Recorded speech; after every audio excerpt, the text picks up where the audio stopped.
విద్యార్థులను కూడా విడిచిపెట్టట్లేదు. దానికి ఉదాహరణ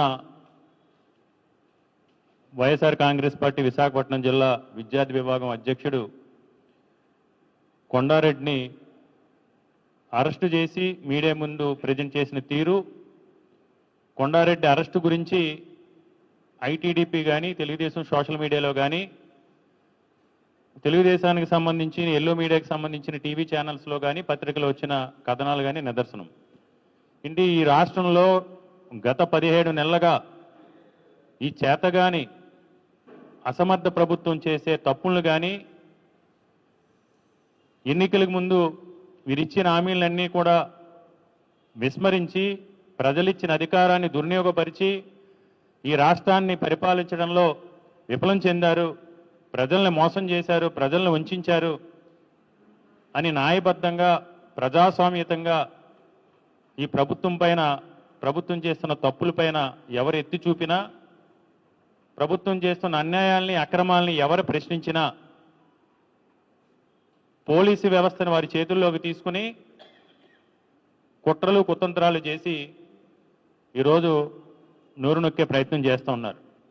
దానికి ఉదాహరణ మాజీ మంత్రివర్యులు మన జోగి రమేష్ గారి అరెస్టు కానీ, ముఖ్యంగా నిన్న మా విద్యార్థి విభాగం నాయకుడు కొండారెడ్డికి సంబంధించి కానీ, కొండారెడ్డి గత కొన్ని రోజులుగా వైఎస్ఆర్ కాంగ్రెస్ పార్టీ విద్యార్థి విభాగం అధ్యక్షుడిగా ఎన్నికలకు ముందు ఫీజు రియంబర్స్మెంట్కి సంబంధించి కానీ, అమ్మఒడి అంటే తల్లికి వందనకు సంబంధించి కానీ, హాస్టల్లో దుస్థితుల గురించి కానీ జరుగుతున్న, అదేవిధంగా మెడికల్ కాలేజ్ ప్రైవేటీకరణకు సంబంధించి కానీ వైఎస్ఆర్ కాంగ్రెస్ పార్టీ ఆధ్వర్యంలో ప్రభుత్వం తీసుకున్న ప్రజా వ్యతిరేక నిర్ణయాలు, విద్యారంగంలో తీసుకున్న వ్యతిరేక నిర్ణయాలకి వ్యతిరేకంగా కొన్ని కార్యక్రమాల్లో కొంచెం అగ్రెసివ్గా పాల్గొనడం జరిగింది. దాన్ని దృష్టిలో పెట్టుకుని ఈరోజు మొన్న అరెస్ట్ చేసిన సమయంలో నుంచి ఇందాక చూశారు మీరు విజువల్స్లో, కొండారెడ్డి వాళ్ళ ఫాదర్ సూర్యనారాయణ రెడ్డి గారు కూడా పక్కన ఉన్నారు. వాళ్ళ ఇంటి దగ్గర నుంచి Visakhapatnam task force police station కరెక్ట్గా 3.1 కిలోమీటర్. కొండారెడ్డి పట్టుకెళ్ళిన వాళ్ళ స్కూటర్ ఏదైతే ఉందో అది వాళ్ళ ఫాదర్ పేరు మీద ఉంది. ఆయనకి దానికి జీపీఎస్ ట్రాకింగ్ ఉంది. ప్రతి రైడు కూడా స్విచ్ ఆన్ చేసి ఆఫ్ చేసిన దగ్గర నుంచి కూడా రైడు రికార్డ్ అవుతుంది. 7 గంటలకి కొండారెడ్డి ఇంటి దగ్గర నుంచి వెళ్ళిన తర్వాత కరెక్ట్గా 3.1 కిలోమీటర్ గూగుల్ మ్యాప్స్లో కూడా రికార్డ్ అయ్యి ఉంది. టాస్క్ ఫోర్స్ పోలీస్ స్టేషన్ దగ్గర మార్నింగ్ ఆగింది. తర్వాత 3:59 మధ్యలో 11.1 కిలోమీటర్ ఆ ఓలా వెహికల్ విశాఖపట్నంలో అటు తిరిగి ఇటు తిరిగి ఇందాక ఎఫ్ఐఆర్లో చూపించినట్టు 7:15కి కొండారెడ్డిని అరెస్ట్ చేస్తే అన్ని ఆధారాలతో సహా ఉంటే ఎవిడెన్స్ కూడా ఇచ్చింది ఐటీడీపీ వాళ్ళే. ఐటీడీపీ వాళ్ళు ఫేస్బుక్లో ఒక వీడియో పెట్టారు. ఆ వీడియోలో వెనకాల కిన్నెరా థియేటర్ పక్కన ఒక టైర్ షాప్కి సంబంధించిన హోర్డింగ్ ఉంది. మనం ఆ విజువల్స్ వాళ్ళ తల్లిదండ్రులు చూస్తే అది అక్కడ అరెస్ట్ చేసింది కొండారెడ్డిని. క్లియర్గా ఒక డీసీపీ స్థాయిలో ఉన్న అధికారి ప్రెస్ మీట్ పెట్టి 3వ తారీఖున వీళ్ళందరినీ కూడా ప్రెస్ ముందు సబ్మిట్ చేసినప్పుడు మేము సో టైంలో రైల్వే న్యూ కాలనీలో 4th టౌన్ పోలీస్ స్టేషన్ పరిధిలో పట్టుకున్నామని వాళ్ళు వివరించడం జరిగింది.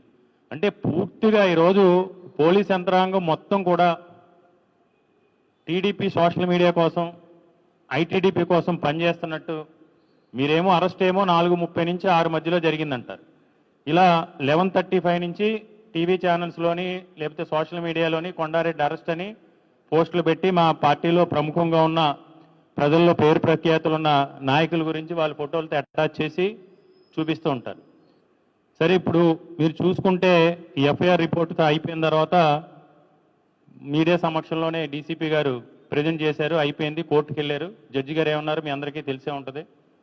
ఇది సరిగ్గా లేదు, ఇందులో క్వాంటిటీ లేదు అని జడ్జి గారు మందలించిన తర్వాత ఫస్ట్ డే రిమాండ్ రిపోర్ట్కి second day remand report, first day remand రిపోర్ట్లో A2 కొండారెడ్డి, సెకండ్ డేకి వచ్చేటప్పటికి రిమాండ్ రిపోర్ట్లో A1 కొండారెడ్డి కింద మార్చారు. ఫస్ట్ డే మధ్యవర్తుల రిపోర్ట్కి, సెకండ్ డే మధ్యవర్తుల రిపోర్ట్కి ఇవన్నీ కూడా మీరు చూడొచ్చు. ఎఫ్ఐఆర్ మీరు పూర్తిగా చదివితే గీత్ చరణ్ అనే అతను ఇచ్చిన స్టేట్మెంట్ని లాస్ట్ పేరాలో గీత్ చరణ్ ఇచ్చినట్టు కాకుండా సిఐ ఇచ్చినట్టు రాశారు.